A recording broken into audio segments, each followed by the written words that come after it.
अस्सलाम वालेकुम, नमस्कार, सत श्री अकाल एंड गुड इवनिंग। मैं हूं आरज़ू काज़मी और आप देख रहे हैं पॉइंट ऑफ व्यू। हमें जी जॉइन किया है अभिषेक मिश्रा साहब ने और डॉक्टर अभिषेक मिश्रा साहब ने। वो मैं डॉक्टर लगाना भूल गई थी, लेकिन मैंने कहा ऐसा ना हो कि आप नाराज हो जाएंगे मुझे नहीं। डॉक्टर नहीं कहा नहीं। लेकिन ये कि बहुत शुक्रिया सर, आज आप आए हैं और आज हम बात करेंगे डॉक्टर जयशंकर की। और बड़ा उन्होंने स्ट्रिक्ट किस्म की उनकी स्टेटमेंट्स आई हैं पाकिस्तान को लेकर। उन्होंने कहा ये नहीं हो सकता कि जी दिन में हम ट्रेड करें और रात में टेररिज्म चल रही हो, और इसी तरह के कई उन्होंने जो है सख्त बातें की हैं जो कि पहले हमने नहीं देखा डॉक्टर जयशंकर का ये रूप। या ये कहिए कि पाकिस्तान में भी उनके बहुत फैन हैं। और ना सिर्फ ये कि आम सिटीजन्स बल्कि हमारे पॉलिटिशियंस भी तारीफें करते हैं डॉक्टर जयशंकर की।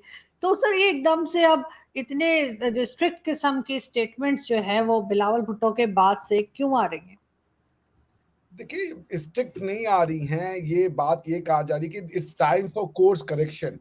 पाकिस्तान को ये कहा जा रहा है कि अब आप चीजों को देखने का नजरिया चेंज कीजिए फॉर गॉड से, क्योंकि उन्होंने कहा, डॉक्टर जयशंकर ने, कि हमारी पिछली जो गवर्नमेंट्स थी उन्होंने अभी तक ऐसा क्यों नहीं किया था, वो मेरी समझ में नहीं आता। यानी कि क्यों हम लोग टेरर और टॉक्स को या टेरर को नॉर्मलाइज करते रहे कि भाई टेररिज्म भी चल। जैसे आप देखें तो आज 10-15 साल पहले मैं एक टॉक शो देख रहा था टीवी पे। तो उस समय कुछ हिंदुस्तान और पाकिस्तान के दानिश्वर बैठे हुए थे और वो लोग कह रहे थे कि भले टेररिज्म हो, but we should have a talk which is irreversible and मतलब विदाउट स्टॉपिंग, कंटिन्यूअस, चाहे जो भी हो जाए। तो वो पॉलिसी इंडिया ने छोड़ दी। अब वो कह रहे हैं कि नहीं, if there will be a terror, no talks. आप फिर टेरर का जवाब टेरर से लीजिए, जो आपको ठीक लगता है हम उसी भाषा में बात करना चाहेंगे। तो इट्स नॉट अ थ्रेट। इसको अगर मैं हूंगा एज अ कंस्ट्रक्टिव बात देखूंगा कि भाई now it's time to reassess कि जो अभी तक हमने किया 70 साल से उसका क्या रिजल्ट है। भाई फॉर गॉड से होश के नाखून है, अब रिविजिट तो करें कि क्या जो आपने पॉलिसियां अपनाई हैं, हैज इट बीन फ्रूटफुल, उसने आपको डिजायर रिजल्ट दिया है। और अगर नहीं दिया है तो सामने वाला आपको वही समझा रहा है कि भाई अब आपका पुराना तरीका हम नहीं स्वीकार करेंगे। तो अब आपके ऊपर है, आप ये कहें कि नहीं उसकी गलती है, या आप ये कहें कि okay we are ready to amend our ways. तो यही है, वो कोई हार्ड स्टांस नहीं है। We are just requesting Pakistan for God sake, आप वो काम करें जो दुनिया आपको समझा रही है बार बार। आपको ज्वाइंट स्टेटमेंट में भी अमेरिका मेंशन करता है। अगर ज्वाइंट स्टेटमेंट में आपका नाम आ रहा है तो अगर अमेरिका का इंटरेस्ट नहीं होता तो वो नहीं डालते रशिया पाकिस्तान का नाम। जैसे रशिया का नाम उन्होंने डिमीन करने के लिए नहीं डाला कि Russia is also terror state, जबकि सारे अमेरिकन मानते हैं कि रशियंस आर टेरर स्टेट। ये ज्वाइंट स्टेटमेंट था, that means America and India are jointly concern with the terrorist policy of Pakistan. So Pakistan should revisit बाबा। अब आप रीविजिट करो यार, आगे बढ़ो। हो गया 70-80 साल, 75 साल आपने ये पॉलिसी करके देख के घर का भी सत्यानाश कर दिया, खुद को भी टेरर विक्टिम कह रहे हो आप। तो it's time to revisit. So more than criticising mister Jaishankar और बीइंग हार्श ऑन हिम, हमें लगता है पाकिस्तान को अब टाइम आ गया है कि दे शुड लुक इनवर्ड। अब वो अंदर देखें, रिट्रोस्पेक्शन करें थोड़ा। लेकिन सर जाहिर है कि पाकिस्तान की जो स्टेट है या उसकी तरफ से जो मिनिस्टर्स हैं उनकी तरफ से तो फिलहाल तो इसी किस्म का जवाब आएगा जो कि सख्त होगा और ऐसा होगा कि नहीं जी हमने तो कुछ किया ही नहीं है। लेकिन आपके ख्याल से ये लोग इस चीज को खत्म क्यों नहीं कर पा रहे? ठीक है, बार बार बात की जाती है, कहा जाता है कि हाँ जी हम ऑपरेशंस लॉन्च कर रहे हैं। दिल्ली के हिसाब से जो है वो अफगानिस्तान बॉर्डर पर भी जो है वो ऑपरेशंस किए जा रहे हैं। इसके बारे में भी न्यूज़ आती रहती है ऑलमोस्ट हर दिन। अगर आप गूगल करें, आप सर्च करें पाकिस्तान न्यूज़ को तो आपको वो मिलेंगी। लेकिन ये इसको फास्ट ट्रैक में क्यों नहीं डाल पा रहे? कोई कंसेंसस नहीं है आपके यहाँ पे। सबसे बड़ी प्रॉब्लम है मेनी पावर सेंटर्स। ये इसका अगर आप एनालिसिस करेंगे तो 4 रीजन है। एक तो कॉन्स्टिट्यूशनल प्रॉब्लम है। आपके कॉन्स्टिट्यूशन एक डॉक्यूमेंट होता है जो कि सुप्रीम पावरफुल अथॉरिटी का क्रिएशन करता है, उसी को कॉन्स्टिट्यूशन कहते हैं। कॉन्स्टिट्यूशन का मतलब होता है टू क्रिएट, टू किसी चीज को बनाना। आपके कॉन्स्टिट्यूशन ने बनाना रिपब्लिक को बनाया है। अब आपके यहाँ पे आर्मी भी सुप्रीम है, जो मुल्ला मौलाना है वो भी सुप्रीम है, और जो पीएनए एमएनए के मेंबर है वो भी सुप्रीम है। तो कैसे चलेगा? किसके पास पावर है? सब एक दूसरे से लड़ रहे हैं। यानी अभी आप देखें, अगर आपका जो रिसेंट हिस्ट्री है, जो मुश्किल से 1-2-3-4 महीने की हिस्ट्री को हम ऐसे करें कि गवर्नमेंट ने एक पर्टिकुलर एक्स्ट्रा कॉन्स्टिट्यूशनल अथॉरिटी ने गवर्नमेंट को गिराया, तो उस पॉलिटिकल पार्टी ने उस एक्स्ट्रा कॉन्स्टिट्यूशनल अथॉरिटी यानी आर्मी के ऊपर अटैक बोल दिया। अब उसके बाद अब जो सुप्रीम कोर्ट है वो कह रही है पार्लियामेंट से इलेक्शन कराओ, पार्लियामेंट करा हम इलेक्शन नहीं कराएंगे। तो सुप्रीम कोर्ट ने इमरान खान को कुछ अगर बेल वेल दिया तो प्राइवेट पार्टी के लोगों ने सुप्रीम कोर्ट पे हल्ला बोल दिया। कौन सुरक्षित है? सुप्रीम कोर्ट पे भी पॉलिटिकल पार्टी चढ़ बैठी और क्या नाम है, आर्मी पे भी पॉलिटिकल पार्टी चढ़ बैठी। तो पॉइंट ये कि कोई किसी की रिस्पेक्ट नहीं करना चाहता, क्योंकि कोई भी ये नहीं कहता कि भाई हम, जैसे कुरान है, हर कोई ये कहेगा कि भाई इस किताब में जो लिखा है हम आंख बंद करके मानेंगे। जब तक पाकिस्तानी ये नहीं कहेंगे कि जो कॉन्स्टिट्यूशन में लिखा है और उसके द्वारा बनाए गए अथॉरिटीज के द्वारा जो भी कहा जाएगा हम आंख मूंद के मानेंगे, तब तक आपके यहाँ पे ये चीजें नहीं रुकेंगी। क्योंकि इतने पावर सेंटर है और पावर सेंटर के अंदर सब पावर सेंटर है, जिसका क्लासिक एग्जांपल आप देख लीजिए कि जब सैमुअल पैटी वाला हुआ था आपका इंसिडेंट, जब फ्रांस की एम्बेसी को आपके यहाँ कहा जा रहा था कि बाहर भेजो तहरीके लब्बैक के लोगों के द्वारा, तो उसके बाद क्या हुआ कि तहरीके लब्बैक के जो बानी थे, मैं नाम भूल रहा हूँ, रिजवी साहब, जी उनको जी, खादिम हुसैन रिजवी। रिजवी साहब को बुलाया गया। उन्होंने पूरा का पूरा प्रोटेस्ट लॉन्च किया। जब वो प्रोटेस्ट हाथ से निकलता हुआ दिखा तो खादिम रिजवी साहब ही पेरिश हो गए। उसके बाद नई सिस्टम को क्रिएट किया गया। पॉइंट, इतने सिस्टम में क्या कीजिएगा? अगर इवन पॉलिटिकल पार्टी में भी चार, उनके अंदर सब डिविजन्स हैं, आपको स्ट्रीमलाइन करना पड़ेगा। एक जो नेशन जब आप बनाना चाहते हो या देश बनाना चाहते हो, एक आइडियोलॉजी को प्रोपोगेट करो ना। आपके यहाँ 50 आइडियोलॉजी हैं। कोई कह रहा है कि हम सेक्युलर हैं, कोई कह रहा है कि हम रिलीजियस हैं, कोई कह रहा है कि हम टीटीपी को मानते हैं, कोई कहता है हम टीटीपी को नहीं मानते हैं, कोई कह रहा है कि सर वो तो तालिबान। चॉइस होती है ना सर, आपको नहीं लगता कि किसी की इंडिविजुअल चॉइस है कि वो क्या मान रहा है? नहीं, वो पावर में होंगे तो चॉइस उनकी पर्सनल नहीं चलेगी, उनको इंस्टीट्यूशनल चॉइस लेनी पड़ेगी ना। पर्सनल चॉइस और इंस्टीट्यूशनल, जैसे कि भाई कोई सुप्रीम कोर्ट का जज है, वो मोदी से नफरत करता हो, लेकिन अगर मोदी के अगेंस्ट में या गवर्नमेंट के अगेंस्ट में कोई केस आया है और वो केस जो है वो गवर्नमेंट की स्टेट जो जो सिचुएशन है उसको फेवर करता है, तो उनको डिसीजन देना पड़ेगा। His personal liking and disliking doesn't matter. आप क्या, ये नहीं होता।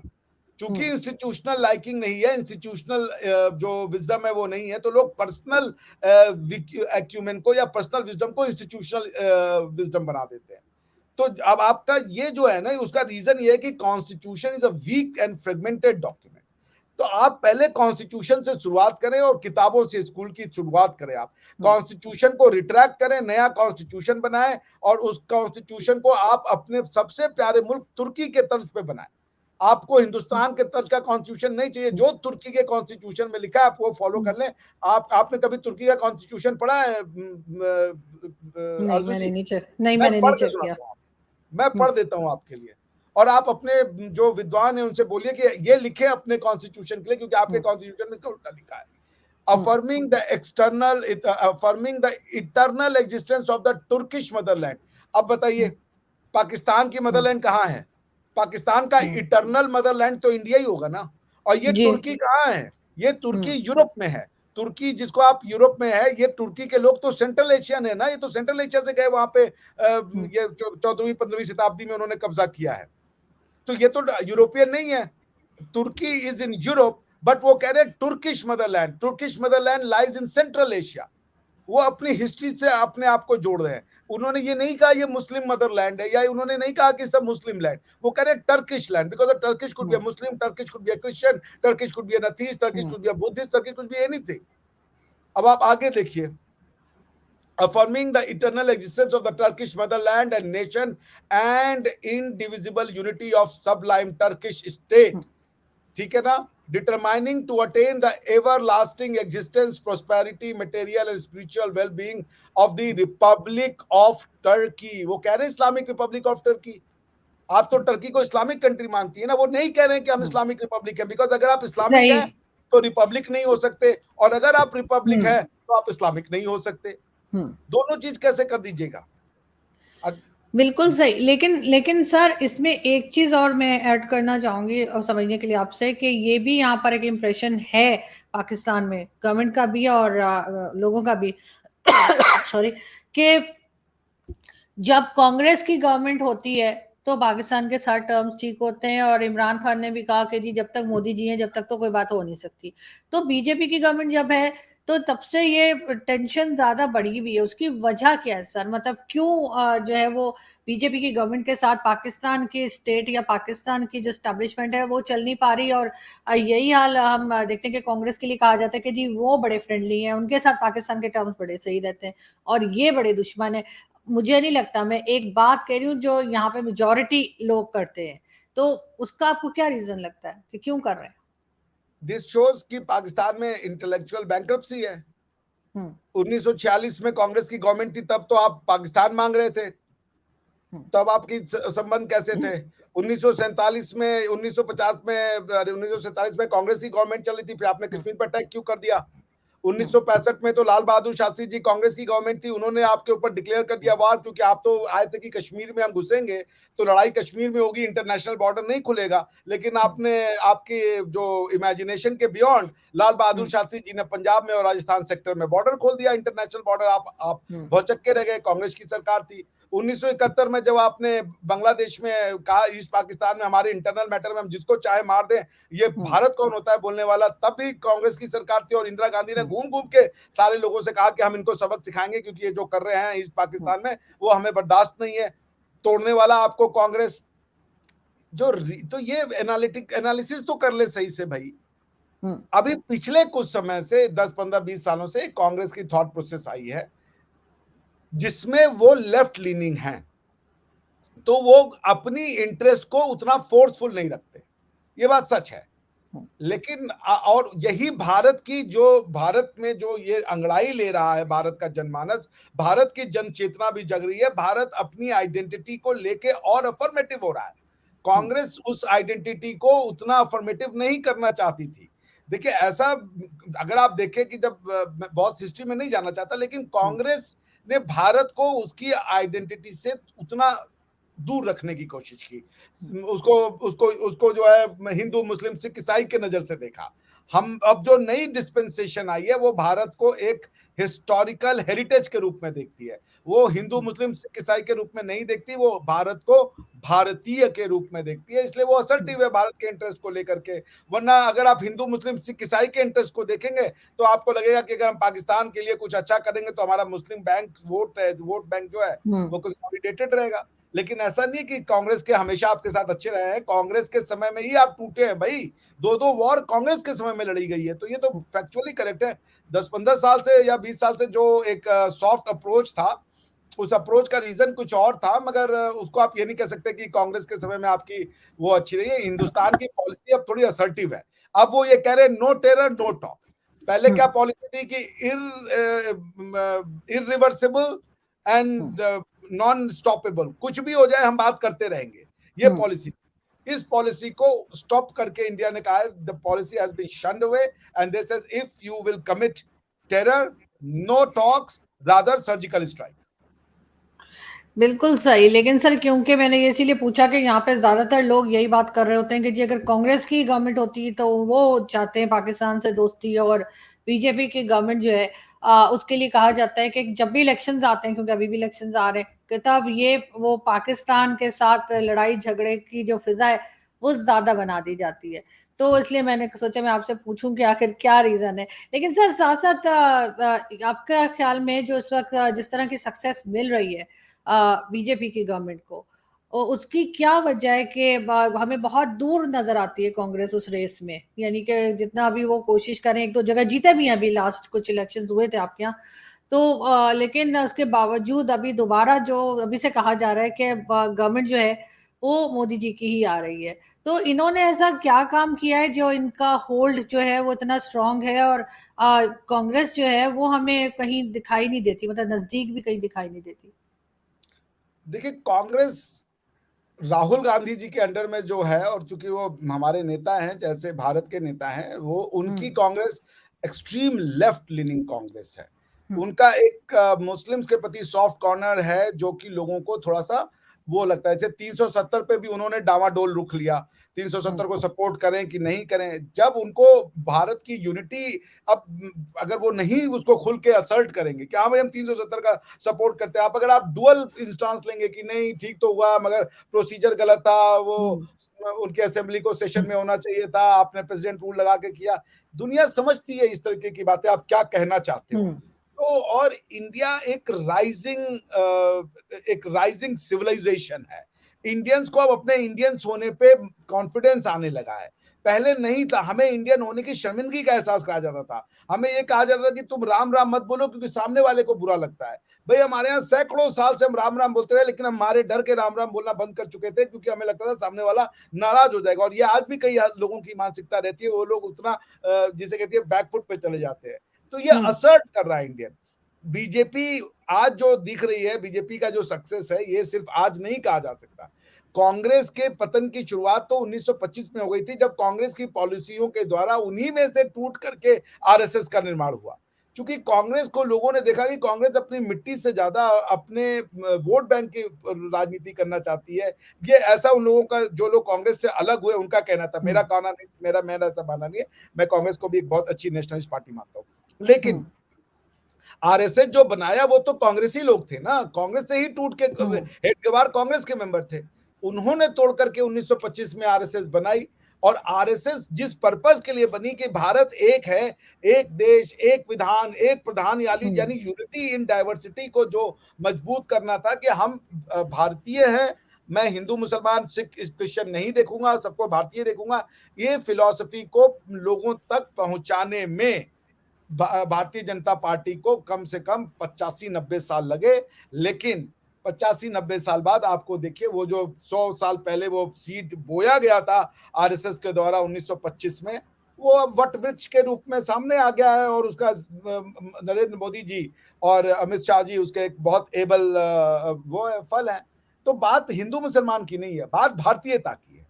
अब हम भारत को हिंदू मुसलमान के नजरिए से नहीं देखेंगे। नहीं नहीं ये सर, मैंने हिंदू मुस्लिम की बात भी नहीं की थी। मैं आपकी बात यही कह रही थी कि पॉलिटिकल पार्टीज की पावर की बात कर रही थी सर। बीच में एक पार्टी, आम आदमी पार्टी करके भी एक पार्टी आई थी, वो किधर गई सर? आम आदमी, ये देखिए लोकल मुद्दों को लेकर के कि हमें जो है बिजली चाहिए। और मैं खुद भाई एक समय अरविंद केजरीवाल जी का आपको मैं बता देता हूं, जब अरविंद केजरीवाल ने ये इंडिया अगेंस्ट करप्शन शुरू किया था अन्ना हजारे के साथ मिलकर, मैं इतना प्रभावित था कि मैं उस समय ना नया नया यंग प्रोफेसर था। मैं 29-30 साल का रहा हूँ या 30-32 साल का रहूंगा, इससे ज्यादा बार नहीं रहूंगा। तो ना मैंने इनको अपनी सैलरी, उस समय मेरी कोई 40-42 हजार रुपए सैलरी आती थी एज असिस्टेंट प्रोफेसर, मैंने आधी सैलरी इनको डोनेट की थी। इतना बड़ा फैन था मैं अरविंद केजरीवाल जी का। बट अब मैं उनसे बड़ा दुखी हूँ। मुझे नहीं लगता आपका कोई विजन नहीं है। वो उन्होंने अपनी ही पार्टी में लोगों को तोड़ फोड़ करी और ये लोकल दायरे तक सीमित थी। करप्शन को लेके लोगों में एक गुस्सा था, क्योंकि जो उस समय की यूपीए गवर्नमेंट थी उसके ऊपर काफी करप्शन के इल्जाम लग चुके थे और मोदी जी ने आकर के करप्शन फ्री गवर्नमेंट दे दी। लोग अब सेटिस्फाइड है। तो आम आदमी पार्टी का जो बेस था एंटी करप्शन मूवमेंट, वो मोदी जी उसको खत्म कर दिया उन्होंने। लेकिन सर, लास्ट में मैं यही पूछूंगी कि जैसे डॉक्टर जयशंकर कह रहे हैं, आप हमने भी बात की कि जी ये नहीं हो सकता कि दिन में जो है वो हम ट्रेड करें और रात में जो है वो टेरर हो रहा हो, और इस तरह से रिलेशन नहीं बनेंगे। लेकिन सर क्रिकेट खेलने को तैयार है सर, एशिया कप में भी खेल रहे हैं और वर्ल्ड कप में भी खेल रहे हैं सर। वो भी तो दिन और रात, खैर दोनों टाइम ही होता है क्रिकेट तो। आपको पता है लाइटें शेटें लगा के बड़ा जबरदस्त स्टेडियम बनाया है मोदी जी ने के नाम का, तो या नाम चेंज किया गया है उसमें। हमें बताया जा रहा है 2 दिन से कि जी उसमें 1.5 लाख लोग बैठ सकते हैं। तो सर अगर आप क्रिकेट खेल सकते हैं दिन में भी और रात में भी, तो सर फिर ट्रेड के वक्त क्यों डॉक्टर जयशंकर इस तरह की अजीब अजीब बातें कर रहे हैं? नहीं, मैं आपसे थोड़ा सा डिसएग्री करूंगा। हम क्रिकेट नहीं खेल रहे, हम टूर्नामेंट खेल रहे हैं आईसीसी स्पॉन्सर्ड। ऐसे तो बिलावल भुट्टो साहब गोवा आए थे अभी, तो उनसे तो बातचीत हुई थी, हाथ मिलाया गया था, नमस्कारी हुई थी, सब कुछ हुआ था, दुआ सलाम हुआ था। लेकिन वो हमने बातचीत थोड़े की थी कि हम आपसे बात करने को तैयार हैं। अब वो एससीओ का मंच था, आप एससीओ में, बिलावल भुट्टो साहब ने भी कहा कि हम तो एससीओ में गए थे, हम इंडिया में नहीं गए थे। उसी तरीके से ये आईसीसी का टूर्नामेंट है, इसमें हमारी मजबूरी है, हम कोई बायलैटरल क्रिकेट तो खेल नहीं रहे हैं। सर मेरा एशिया भी कप भी देखिए, खेल रहे हैं, एशिया कप भी वो खेल भी रहे हैं सर आईसीसी आप। का टूर्नामेंट है, दोनों आईसीसी के टूर्नामेंट है। एशिया कप भी आईसीसी ही कराता है। लेकिन कोई हमने बायलैटरल सीरीज तो नहीं करवाई, जैसे अल खलीफा कप करा दे हम, या अल हिलाली बैंक कप करवा देते हैं, ऐसा कुछ तो नहीं हो रहा है ना। देखिए अभी ना मैं एक जगह और था, किसी ने मुझसे पूछा कि क्या हिंदू आप जैसे पाकिस्तान के लिए अच्छी बातें करते हैं या थोड़ी सी ठंडी बातें करते हैं, क्या भारत के लोग भी पाकिस्तान से दोस्ती के इच्छुक हैं? क्या पाकिस्तान भारत के लोग चाहते हैं कि पाकिस्तान से दोस्ती हो? तो मैंने उनसे एक ही प्रश्न कहा था, वही मैं आपको भी कहूंगा जो आप कह रही हैं जयशंकर जी की बात। यदि पाकिस्तान आरजू काजमी जी हैं, फकर यूसुफजई साहब हैं, शोएब चौधरी जैसे बच्चे हैं, ये जो और ये मैं इनके शो में करता हूँ, मैं भी उनके साथ था, डॉक्टर हुड बॉय साहब के साथ, रिभा जी के जी। उसमें, ये जो ये आप जैसे लोग हैं, तो हम तो एक हैं, हम तो आपसे दोस्ती के ख्वाहिशमंद नहीं है, बल्कि हम तो चाहते यही हमारी वो हो। लेकिन यदि पाकिस्तान हाफिज सईद है, लखीउर जमान लखवी है, उससे तो दोस्ती नहीं हो सकती ना। हम किससे दोस्ती करें? हम आरजू जी के गले लगना चाहते हैं, लेकिन क्या हमें हमें लखवी के गले लगा रहे हैं आप? लेकिन सर देखिए, वो पाकिस्तान की स्टेट तो नहीं है ना, वो बस प्रेसिडेंट, प्राइम मिनिस्टर या आर्मी चीफ तो नहीं है ना हाफिज सईद या मसूद नहीं, ऐसे अजहर, नहीं वो होता। मुल्क आप तो नहीं चला रहे। नहीं, बिल्कुल चला रहे हैं। पाकिस्तान की स्टेट का 1 इंच ऐसा नहीं होना चाहिए जिस इंच पे पाकिस्तान की मर्जी के बिना कुछ हो जाए। और अगर हो रहा है, आप आर्टिकल 2 क्लॉज 4 यूएन चार्टर को पढ़ लीजिए, और उसका जो कमेंट्री है वो है जनरल असेंबली का रिजोल्यूशन नंबर 2625 2625, उसको हम्म। उठा के पढ़िए। आर्टिकल 2 क्लॉज 4 अर्जू जी ये कहता है कि आप यूएन चार्टर के मेंबर हैं, ध्यान रखिएगा। आर्टिकल 2 क्लॉज 4 यूएन चार्टर का ये कहता है कि नो स्टेट और या every state shall refrain from using force in their international relations against the political sovereignty and territorial integrity of state. इसका मतलब ये हुआ कि कोई भी देश किसी दूसरे देश के अगेंस्ट में यूज ऑफ फोर्स अपने अंतरराष्ट्रीय संबंधों के लिए नहीं कर सकता, और अगर वो करेगा तो वो यूएन चार्टर का वायलेशन करेगा। इसी को अवॉइड करने के लिए आपने ऐसी तंजीमें बना दी हैं, और अब आप कहते हैं कि ये नॉन स्टेट एक्टर है। भाई आप पूरा पाकिस्तान ही स्टेट है, पाकिस्तान का हर आदमी स्टेट को रिप्रेजेंट करता है। और यदि आपके यहाँ पे टेररिस्ट एक्टिविटी हो रही है, लोग ट्रेनिंग ले रहे हैं, बंदूकें चलाना सीख रहे हैं, बम चलाना सीख रहे हैं, बम बना रहे हैं, और आप कह रहे हो हमें पता ही नहीं है, तो फिर आप छोड़ दीजिए ना। फिर क्यों आप अपने आप को सॉवरेन स्टेट कह रहे हो? फिर वो स्टेट को सरेंडर कीजिए, हम चला लेंगे उसको एज अ क्लाइंट स्टेट, या यूएन को दे दीजिए, आप यूएन चला लेगा आपको। अगर आप स्टेट नहीं बन सकते, अगर आप बच्चे नहीं पाल सकते, तो माँ बाप होने का तो दम मत बनिए ना कि हम माँ बाप है। बच्चों का अगर खाना नहीं खिला सकते, तो वो माँ बाप किस काम के? कि बाप सोए पड़ा है और बच्चे जाके भीख मांगे, ये तो ठीक नहीं है।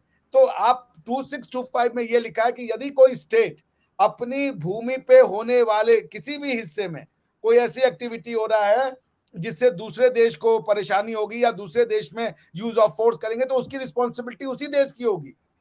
तो आप ये नहीं कह सकते कि ये नॉन स्टेट एक्टर्स है, they are very much state actors. नहीं नहीं सर, आपके मैंने यहाँ तो नहीं, मैं तो कहती हूँ बिल्कुल कि नॉन स्टेट एक्टर है, तो बिल्कुल भी नहीं कहना चाहिए आपसे मैं ये। मतलब मुझे पता है आप हम्म। नहीं, मैं पाकिस्तानी स्टेट की बात करता नहीं हूँ, नहीं, पाकिस्तानी स्टेट। मैं भी उन्हीं को कह रही हूँ कि सर बिल्कुल पाकिस्तान के एस्टेब्लिशमेंट को या पाकिस्तान की गवर्नमेंट को हरगिज ये नहीं कहना चाहिए कि नॉन स्टेट एक्टर्स है, बिकॉज अब सबको आइडिया हो गया है कि ये कौन लोग हैं और किस तरह से आते हैं और जाते हैं, तो बिल्कुल इस चीज को रोकना होगा। लेकिन सर फिर भी हम उम्मीद करते हैं कि जिस तरह से डॉक्टर जयशंकर ने बात की है, तो उस बात को उसका यहाँ पे इतना लाइट उसमें तो नहीं लिया जाएगा, लाइटली तो नहीं लिया जाएगा, लेकिन फिर भी थोड़ा सा ये लोग पाकिस्तान की गवर्नमेंट और एस्टेब्लिशमेंट ध्यान दे और इन चीजों के ऊपर स्ट्रिक्टली काम करे, थोड़ा फास्ट ट्रैक में डाले, बजाय इसके कि सालों लगे। उस काम को थोड़ा जल्दी भी अगर ये करना चाहें तो कर सकते हैं। This is what I believe. Thank you so much sir कि आपने आज ज्वाइन किया, बहुत शुक्रिया। Thank you. Thank you Aditya ji, thank you so much. Thank you.